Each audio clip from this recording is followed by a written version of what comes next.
মার্কেটের মধ্যে মাল যেটা সুট পড়ে ওইটার দাম বাড়ে। এই দাম বাড়া মাল যেই গুদামে থাকে সেই গুদামের মালিকেরও দাম বাড়িয়ে যায়। ঠিক নেই কোন? আজকে ফজরের আজানের পর থেকে রাত্রের 12টা পর্যন্ত আল্লাহ পাকের ইবাদতের মার্কেটটা গরম। আল্লাহ পাকের ইবাদতের মার্কেটটা গরম। কেউ নামাজ পড়ে, কেউ রোজা রাখে, কেউ কোরআন তেলাওয়াত করে, কেউ জিকির করে, কেউ দরুদ শরীফ পড়ে। কোনো না কোনোভাবে কেউ না কেউ ইবাদতের মধ্যে মগ্ন আছে। কিন্তু রাত্রের 12টার পর থেকে সেহরির সময় শেষ হওয়ার আগ পর্যন্ত, রাত্রের 12টার পর থেকে ফজরের আজান দেওয়া পর্যন্ত, এই সময়টার মধ্যে আল্লাহ পাকের ইবাদতের মার্কেট ঠান্ডা হয়ে যায়। কথা বুঝছেন না বুঝেন? কারণ কি? কারণ হলো সারা দুনিয়ার মানুষ ঘুমায়। দনজন উঠে যাও। তোমাদেরকে আমি অনেকক্ষণ থেকে লক্ষ্য করতেছি, এখানে মস্কারি করতে বসছো, হ্যাঁ? কথা বলার জন্য বসছো, হাসাহাসি করার জন্য?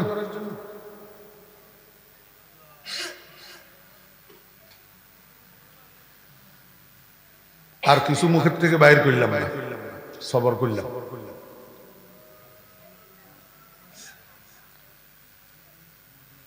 কাউকে কেউ এখানে ডাকিয়ে আনে নাই, প্রত্যেকে নিজের ইচ্ছা আসি বসছে, যার প্রয়োজন সে বসছে।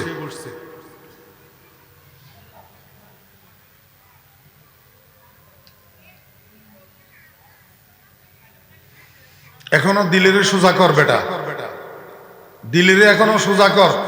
আমি মুখের থেকে কিছু বাইর করলাম না, দিলের এখনো সোজা কর।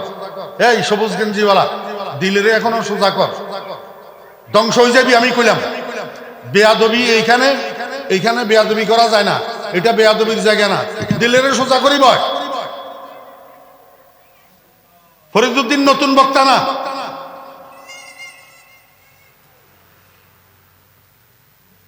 নিজেরে মোহতাজ বানায়, মুখাপেকি বানায় বয় বেটা, বেয়াদব।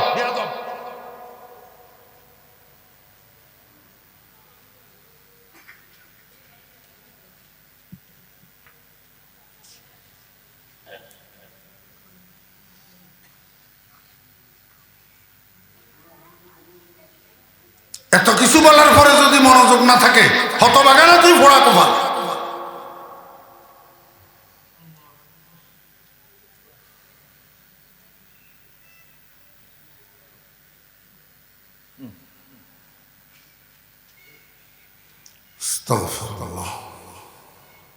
কেউ যদি আল্লাহর কাছে একটু সুপারিশ করত, হিসাব নিকাশটা শুরু করবেন তাহলে ভালো হইতো।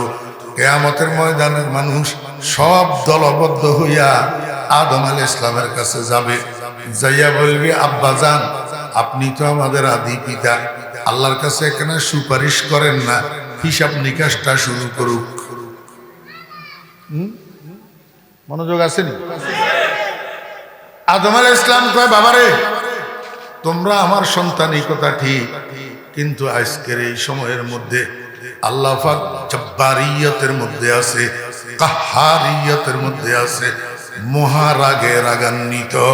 এই সময়ের মধ্যে আমি আদম আল্লাহর কাছে সুপারিশ করা তো দূরের কথা, মুখ খোলারও আমার সাহস নাই। লাস্তু হুনাকা, এই সুপারিশের আমি উপযুক্ত না। বরং যদি তোমরা পারো, আদমে সানি, তোমাদের দ্বিতীয় আদি পিতা নূহ আলাইহিস সালামের কাছে যাও। কিয়ামতের ময়দানের সব মানুষ একত্রিত হইয়া নূহ আলাইহিস সালামের কাছে যাবে। নূহ আলাইহিস সালাম একই জবাব দিবে, বাবারে, আমার দ্বারাই হবে না। যদি তোমরা পারো, ইব্রাহিম আলাইহিস সালামের কাছে যাও। ইব্রাহিম আলাইহিস সালামের কাছে যাবে। ইব্রাহিম আলাইহিস সালামও একই উত্তর দিবে, বাবারা, আমার দ্বারাই হবে না। তোমরা মূসা আলাইহিস সালামের কাছে যাও। মূসা আলাইহিস সালামের কাছে যাবে। মূসা আলাইহিস সালাম বলবে, বাবারা, আমার দ্বারাই হবে না। তোমরা ঈসা আলাইহিস সালামের কাছে যাও। ঈসা আলাইহিস সালাম বলবে, ও কিয়ামতের মানুষেরা, ও আদমের সন্তানেরা, তোমরা এদিক সেদিক কেন ছুটাছুটি করতেছ? পাগলের মতো কি লাভ হবে?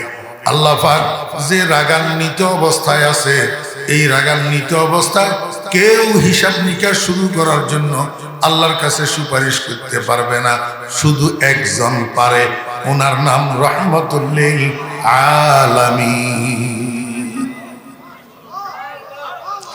যদি তোমরা পারো কিয়ামতের মাঠ খুঁজিয়া দেখো কোথায় পাওয়া যায় রহমতুল লিল আলামিনকে, রহমতুল লিল আলামিনকে যাইয়া ধরো, রহমতুল লিল আলামিনের দ্বারা তোমাদের সমস্যার সমাধান হবে। আমার ভাইরা দোস্ত আহবাব, এত বড় কিয়ামতের মাঠ, পৃথিবীর এক প্রান্ত থেকে অপর প্রান্ত পর্যন্ত গোটাটা পৃথিবী একটা দো মাঠে পরিণত হবে। এই মাঠের নাম কিয়ামতের ময়দান। কোথায় কাকে পাওয়া যায়? রহমতুল লিল আলামিনকে কোথায় পাওয়া যাবে? কেউ তো বলতে পারবে না রহমতুল লিল আলামিন কোথায়। আমার বেরা দোস্ত আহবাব, একজন মানুষ, আল্লাহু আকবার, উনি দাঁড়াইয়া বলবে, এই দুনিয়ার মানুষেরা, আমি একজন আলেম, আমি একজন আলেম, আমি জানি রহমতুল লিল আলামিনের কোথায় পাওয়া যাবে। ও দুনিয়ার মাস্তানেরা, ও দুনিয়ার বাটপারেরা, ও দুনিয়ার টাউটেরা, দুনিয়ার মাস্তানেরা, দুনিয়ার বাটপারেরা, দুনিয়ার টাউটেরা, আলেমদেরকে তো গাইলস ওই কিয়ামতের ময়দানে বিভীষিকাময় পরিস্থিতি থেকে নিষ্কৃতি পাওয়ার জন্য রহমতুল লিল আলামিনের কাছে যাইতে হবে। রহমতুল লিল আলামিন কোথায় আছে? আলেম ছাড়া কারো বাবাও বলতে পারবে না, আলেম ছাড়া কারো বাবাও বলতে। সেইখানেও তোর আলেমের শরণাপন্ন হইতে হবে, আর আলেমের দ্বারস্থ হইতে হবে, তোকে আলেমের সামনে মুখাপেক্ষি হইতে হবে। কারণ হাদিস শরীফের মধ্যে রাসূল আকরাম সাল্লাল্লাহু আলাইহি ওয়াসাল্লাম বলছেন, কিয়ামতের মাঠে কোথায় কোথায় কোন কোন জায়গায় রহমতুল লিল আলামিনের দেখা মিলবে, এটা একজন বিজ্ঞ প্রাজ্ঞ আলেম ছাড়া অন্যরা বলতে পারবে না। এই মানুষটাই কয়, ও কিয়ামতের অধিবাসীরা, আমি একজন আলেম, আমি বলতে পারি রহমতুল লিল আলামিনকে কোথায় পাওয়া যাবে। আল্লাহর হাবিব জীবদ্দশায় বলে গেছেন, কিয়ামতের ময়দানের 3 জায়গার যে কোনো এক জায়গায় আমারে তালাশ করলে পাইবা। 1 নম্বর জায়গা হলো হাউজে কাউসারের পাশ, 2 নম্বর জায়গা হলো ফুলসেরাতের গোড়া, 3 নম্বর জায়গা হলো মিজানের পাল্লার নিকট। এই 3 জায়গায় রহমতুল লিল আলামিন থাকবেন। 3 জায়গার এক জায়গায় পাওয়া যাবে। এই কথা শুনি কিয়ামতের ময়দানের সমস্ত মানুষেরা দৌড়াদৌড়ি শুরু করছে। গেছে হাউজে কাউসারে, রহমতুল লিল আলামিন নাই। গেছে ফুলসেরাতের গোড়ায়, রহমতুল লিল আলামিন নাই। গেছে মিজানের পাল্লার দ্বারে, রহমতুল লিল আলামিন নাই। কিরে, যেই 3 জায়গার কথা বলা হইলো, এই 3 জায়গার এক জায়গায়ও তো রহমতুল লিল আলামিন নাই। তাহলে রহমতুল লিল আলামিন গেল কোথায়? এমনি পাশেই আল্লাহ পাকের আরশের শামিয়ানার নিচে রহমতুল লিল আলামিনকে পাওয়া যাবে। সিজদারত অবস্থায়, সিজদারত অবস্থায় রহমতুল লিল আলামিন সিজদায় পড়ে কাঁদিয়া বুক বাসায়, আর উম্মতি উম্মতি উম্মতি কয়, আয় আল্লাহ, আমার উম্মত, আমার উম্মত, আমার উম্মত।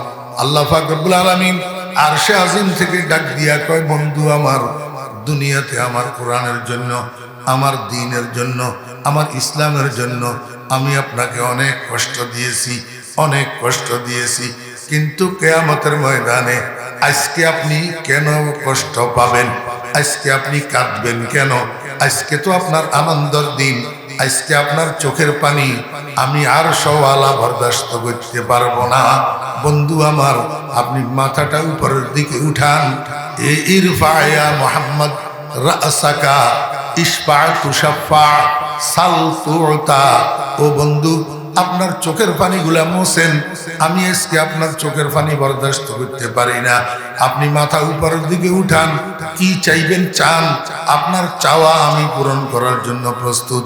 আপনি কারো জন্য সুপারিশ করার থাকলে সুপারিশ করুন, আপনার সুপারিশ গ্রহণ করার জন্য আমি প্রস্তুত। রহমতুল লিল আলামিন মাথা উপরের দিকে উঠায় না, সিজদায় তাকিয়া কান্দে আর কয়, রব্বুল আলামিন, কতগুলা মানুষ দুনিয়ার মানুষের তিরস্কার করতো, মাথায় কেন টুপি দিলি? দুনিয়ার মানুষের তিরস্কার করতো, লম্বা লম্বা দাড়ি এগুলা কেন রাখলি? দুনিয়ার মানুষের তিরস্কার করতো, জুব্বা এগুলা কেন গায়ে দিলি? দুনিয়ার মানুষের তিরস্কার করতো টেবিল চেয়ার বাদ দিয়া দস্তরখান বিছাই পুরাতন পদ্ধতি সনাতন পদ্ধতিতে কেন খানা খাইলি? ওরে দুনিয়ার মানুষের তিরস্কার করতো তোর কাছে পয়সা কড়ি আছে, তুই কেন ছেলের বিয়েতে মেয়ের বিয়েতে গায়ে হলুদের অনুষ্ঠান করবি না? তুই এরকম ব্যতিক্রম কেমনে হইলি? এরকম সনাতন অবলম্বী কেমনে হইলি? আমার উম্মতেরা দুনিয়ার মানুষের তিরস্কার উপেক্ষা করি, গালাগালি উপেক্ষা করি, আমার সুন্নত গুলা ধরে রেখছিল, আমার আদর্শ ধরে রেখছিল, আমার সুন্নত ছাড়ে নাই, আমার আদর্শ ছাড়ে নাই। এখন আমার সেই উম্মত গুলা কাতারে কাতারে জাহান্নামের দিকে যায়। ও আল্লাহ, আমি রহমতুল লিল আলামিন কেমনে বরদাস্ত করি? হয় আমার নামটা তোমার কোরআনের থেকে রহমতুল লিল আলামিন কাটিয়া দাও, আর না হইলে আমার উম্মতকে জাহান্নামের থেকে মুক্তি দিয়া দাও।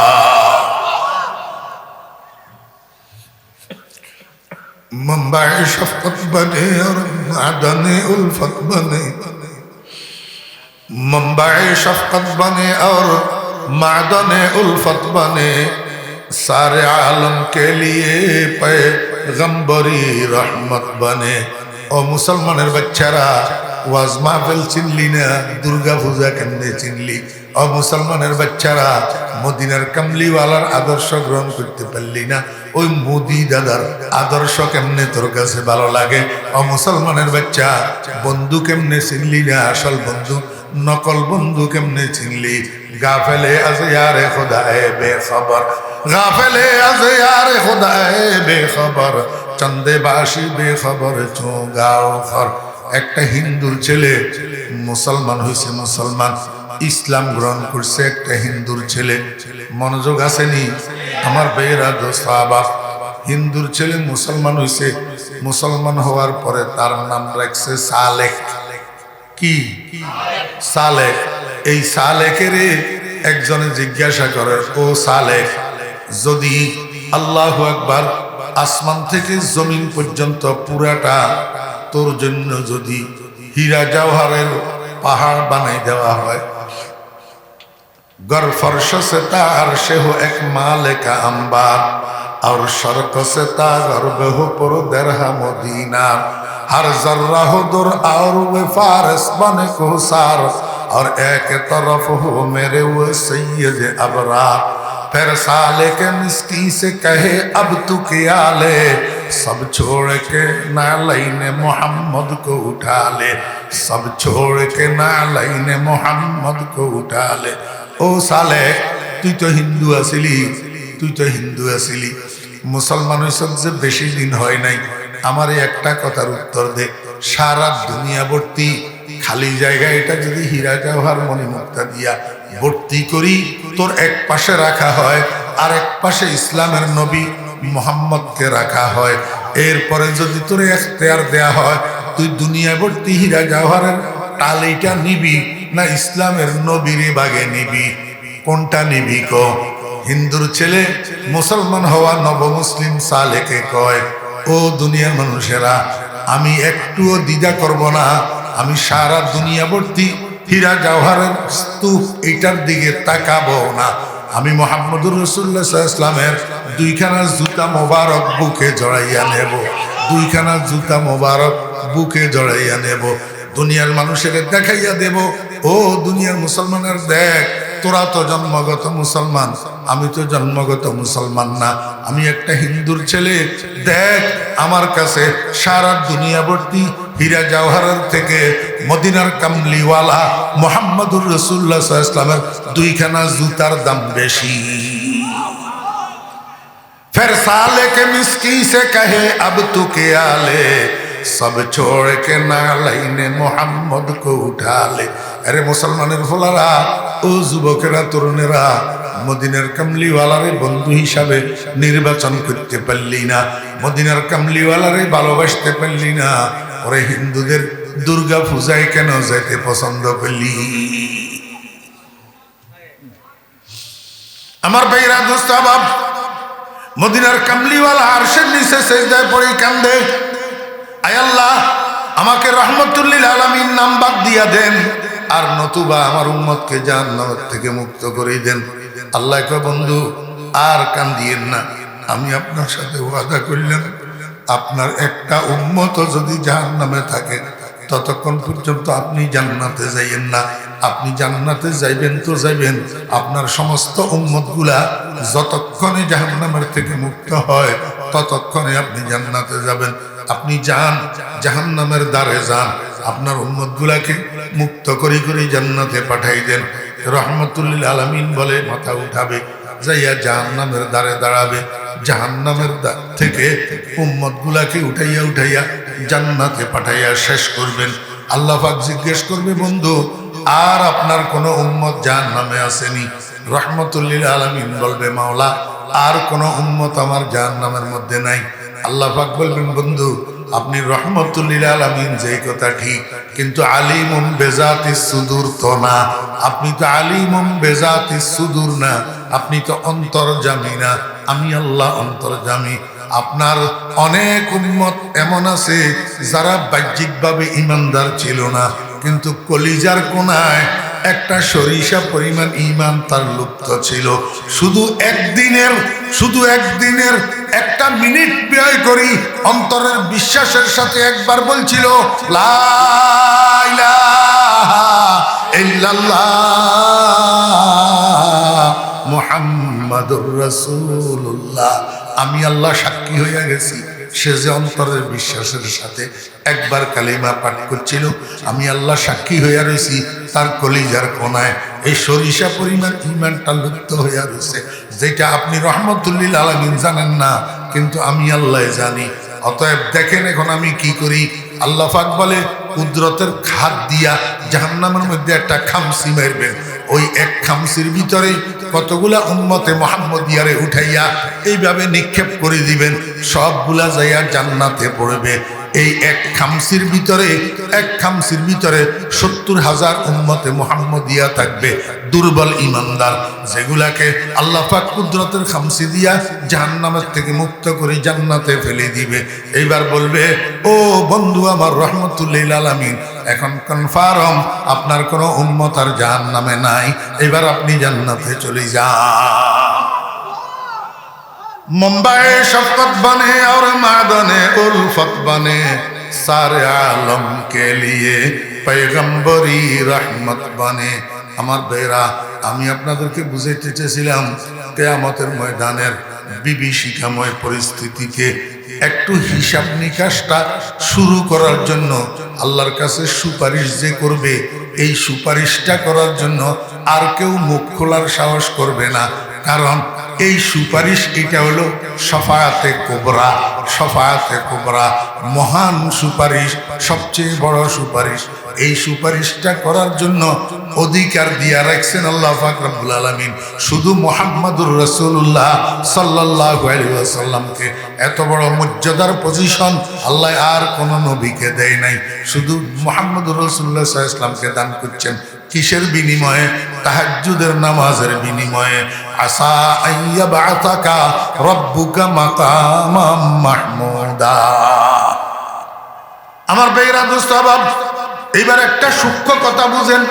কোরআন শরীফের আয়াতের মধ্যে সিগা এক বচন, ফাতাহাজ্জাদ ওয়াহিদ মুযাক্কারে হাজার, বস আমরে হাজার মারুফ।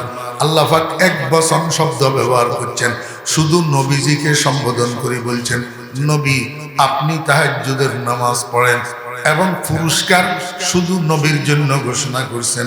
আসা আইয়া বাসা কা কা কাফে খেতাব ওয়াহেদ, কাফে খেতাব ওয়াহেদ, এক বচন। তাহলে আমরা উম্মতের কথা কই কইল, আমরা যে তাহাজ্জুদের নামাজ পড়ি আমাদের কি পুরস্কার? তাফসীর খুলি দেখেন, মুখাতব যদিও খাস, খেতাব কিন্তু আম। আল্লাহ পাক রব্বুল আলামিনের ঘোষণা, মুখাতব যদিও রসুলকে করছেন, সম্বোধন শুধু রসুলের প্রতি করছেন, কিন্তু খেতাবটা আম। অর্থাৎ হে নবী, আপনি তাহাজ্জুদ পড়লে আপনাকে যেরকম আমি মাকামে মাহমুদ দান করব, মর্যাদার আসন দান করব, আপনার উম্মতেরা কিয়ামত পর্যন্ত যারাই তাহাজ্জুদের নামাজ পড়বে আমি তাদেরকেও দুনিয়া এবং আখিরাত উভয় জাহানে সম্মানিত করব।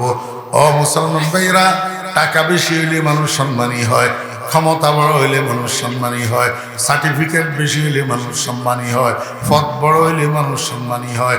কিন্তু এই সম্মানগুলো স্থায়ী নয়, 2 দিন আছে 2 দিন নাই।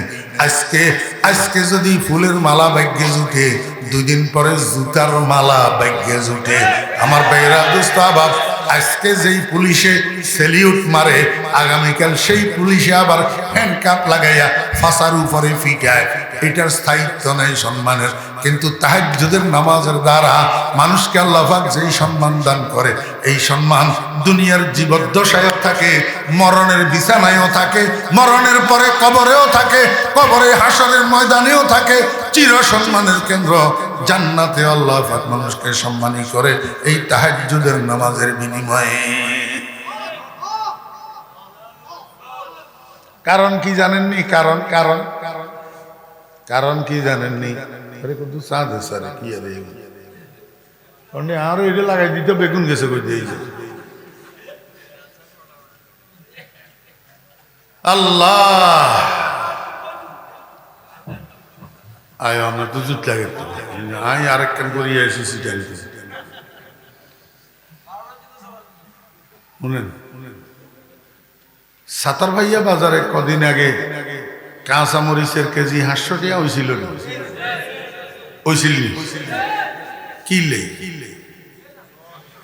কিলে 500 টাকা হইল কা?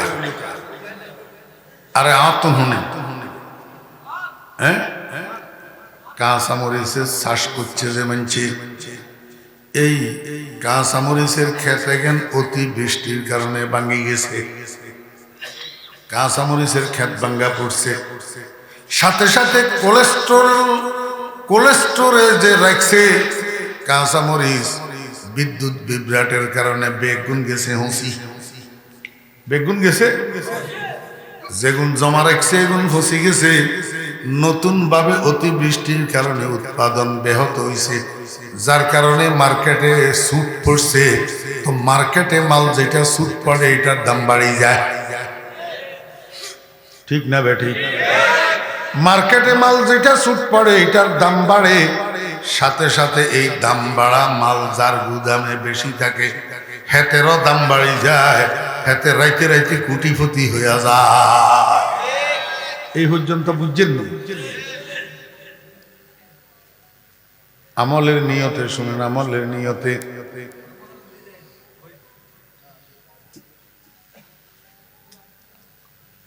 আমলের নিয়তে শুনেন, মস্কারি ঠাট্টার নিয়তে নয়, আমলের নিয়তে কাজে আইব মিয়া। হ্যাঁ, মনোযোগ সহকারে শুনেন। আর যদি মস্কারি ঠাট্টার সাথে শুনেন, ইন্নাল্লাহা ইয়ারফাউ বিহাযাল কুরআনি আকওয়ামা ওয়া ইয়াযাউ বিহি আখারিন। কোরআন এমন এক জিনিস যেটাই কেয়রে উপরের দিকে উঠায় আর কেয়রে নিচের দিকে নামায়, ধ্বংসস্তূপে ফেলে দেয়। ধ্বংসস্তূপে খবরদার মস্কারির সাথে শুনিয়েন না, মনোযোগ সহকারে খালেস নিয়তে আমল নিয়তে শুনেন, তো ইনশাআল্লাহ উপকারে আসবে, আল্লাহ পাক সম্মান দান করবেন। না হইলে রাস্তাঘাটে বেইজ্জত হওয়া লাগবে।